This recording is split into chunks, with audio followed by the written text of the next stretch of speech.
This is Troy McClure. You may remember him from Buck Henderson, Union Buster, Dial M for Murderousness, 2 minus 3 equals negative fun, Phony tornado alarms reduce readiness, and Gladys, the Groovy Mule. I'm just gonna cut the list right there. We could be here an hour if I listed everything. Troy McClure was one of Springfield's most notable entertainment personalities, from his heyday in the 1970s to his multiple appearances on TV programs, educational films, and welcome videos. There are very few gigs Troy will turn down, even one from Simpsons producers themselves. He won't even turn down marrying Selma if it'll help his career. Just try to avoid talking about the fish thing. This is the history of Troy McClure. Oh, Troy. He was such a simple, laser-focused character on The Simpsons, but he brought so much joy during his run on the show. He's gonna be a weird topic for a video because he was never one to get a lot of character moments, aside from his Spotlight episode. Troy was more or less a vehicle for a certain kind of joke. It's not like he'd dramatically affect the plot or anything. He's the type of character who you could very easily get tired of, or find him repetitive. But no one, including yours truly, would ever say they got tired of Troy McClure. So what made him so good? Was it just Phil Hartman? Let's go back to the beginning to figure it out. Troy McClure's first appearance was in Season 2's Homer vs. Lisa in the Eighth Commandment, hosting his infomercial show, I Can't Believe They Invented It. He delivered his very first You May Remember Me joke right here. In this instance, it was Cry Yuma and Here Comes the Coast Guard. Pretty tame, they definitely got wackier later, but it's kind of impressive how much they nailed down his shtick from his very first appearance. That being said, his next two appearances were very atypical for him, brief cameos not even voiced by Phil Hartman. They cut to his paid promotion again in Bart's Dog Gets an F, and then his film Preacher with a Shovel is seen off-screen in Mr. Lisa Goes to Washington. I'd say there are three main categories for Troy McClure appearances. First, we have his hosting gigs. Stuff where he's hired specifically as a TV personality to advertise a product, host a pageant, or guide us through a special. Secondly, we have his informational products, whether it be educational films or welcoming us to various locations. And finally, we have his actual work itself as an actor, from film, TV, to the stage. Each era of the show includes all these different types of appearances, but they do tend to favor some more than others. For example, Seasons 3 and 4 tended to lean on him more as a TV personality than an actor.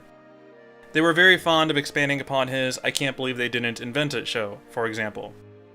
There's a definite formula to these jokes. We always go to Dr. Nick Riviera for a stilted back and forth. I think all of these work though, because they escalate well. They add an intro with more jokes, they get more specific with the products, they ramp up the demonstrations and the bargaining. Find a way. Furthermore, Seasons 3 and 4 loved using him in informational roles. He's still a general TV personality, but he's being used more to provide background and do a parody of a specific topic. He welcomes us to the chocolate factory. He guides Marge through Rancho Relaxo. Nevertheless, the real highlights of this era are Troy's educational videos, from Fuzzy Bunny's Guide to You-Know-What, to his half-assed approach to foundation repair, to his driver's ed film.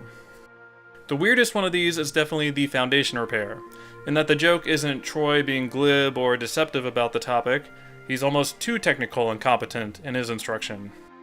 The other two examples are more typical of a Troy McClure special, where he'll immediately contradict himself, deliver questionable life lessons, and get the tone completely wrong. This breezy and upbeat tone is one of the biggest constants when it comes to Troy McClure's delivery, one of the reasons he's so consistently fun to watch. Whether he's talking about dead baby bunnies or horrific car accidents, he always sounds like he's having a good time. His enthusiasm is infectious, and his producers know it. Interestingly, we see very, very little of Troy McClure as an actor in this era. It's almost always about him as a celebrity we know. We learn about Handle with Care after the Super Bowl, but aren't given a clip, for example. It's not until late Season 4 and afterwards where we start seeing him in his films. Most notably, he name drops The Erotic Adventures of Hercules right here, and we actually do get to see it later that same season. The rest of his name drops are a mystery. Personally, I've always wanted to watch The President's Neck is Missing and Get Confident Stupid. They sound like classics. The David Mirkin years, Seasons 5 and 6, unfortunately only contained 5 speaking roles for Troy McClure. He hosts Brad Goodman's self-help special in Bart's Inner Child, hosts the telethon for public television, and sells cells in Lady Bouvier's Lover.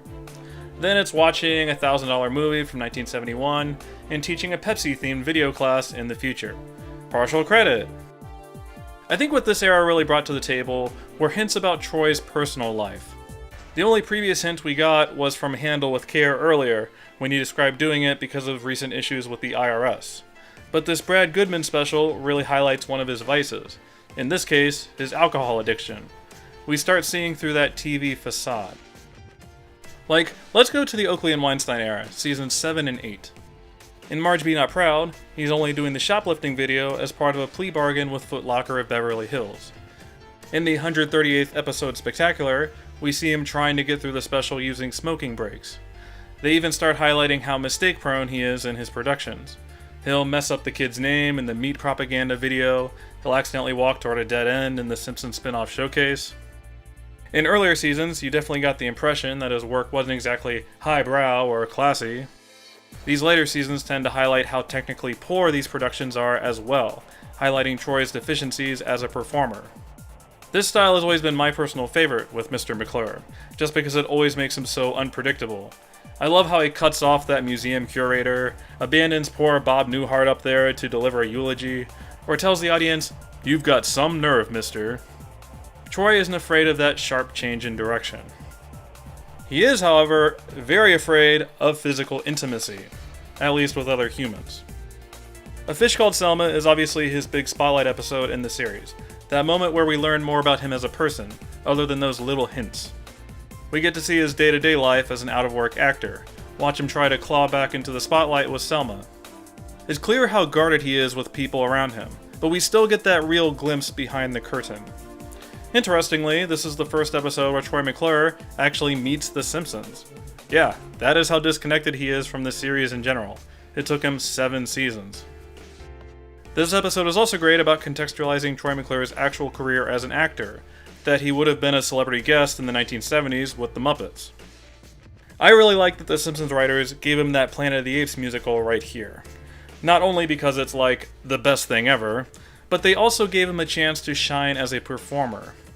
This obviously isn't high art, and it's not like Troy is brilliantly performing the role, but they gave this character a chance to really entertain a crowd.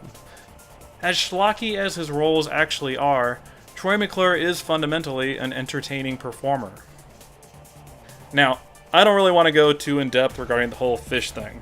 I think it's more fun to let our imagination fill in those gaps. But his romantic abnormality has to be mentioned.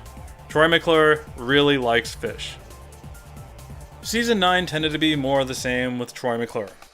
He does a little bit of acting in a Noah's Ark parody, he does an educational film about DNA, he does a welcome video to the Knowledgeum.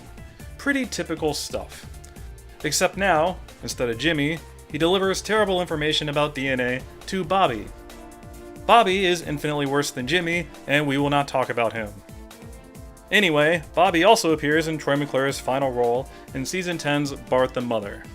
It's an educational film about birds. I do love how he callously removes the blue jay from her nest though. Always makes me laugh.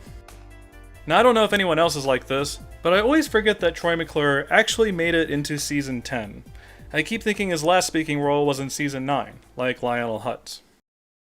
After the death of his voice actor Phil Hartman in May of 1998, they ultimately retired Troy McClure from the series. He has appeared as pictures or honored on plaques in later episodes, but obviously always in a non-speaking capacity.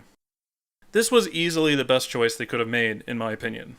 People sometimes characterize The Simpsons as a writer-driven show, but it really was Phil Hartman who made Troy McClure so special. It wouldn't have been the same if someone else voiced him. At the beginning of this video, I questioned why his repetitive shtick never got tiring, why all these infomercials and educational films never felt formulaic. I think a lot of credit has to be given to Phil Hartman's performance, giving him the slickness of a paid promoter, but also the endless enthusiasm to make everything fun. He's such a mercenary. I want to see Troy McClure sell me Spiffy. I want to hear about foundation repair. Phil Hartman could have read the phone book and made it interesting. Maybe Troy McClure was never the most essential character to the show. He almost never interacted with any of the main or secondary characters, rarely affected the story in a significant way. But he was an incredibly fun change of pace character, a very perfect opportunity for the show to satirize a specific topic. We gave Phil Hartman a ton of credit for the performance, but we should also applaud the writers for using him to tackle such diverse subjects. My personal favorites are his sex education video in Season 3 and the meat propaganda video in Season 7. They are so darn perfect. Let me know in the comments what your favorite Troy McClure appearances were. Honestly, this video could have just been me listing off joke after joke after joke of hilarious stuff. It's hard to resist the temptation to describe why they're all awesome.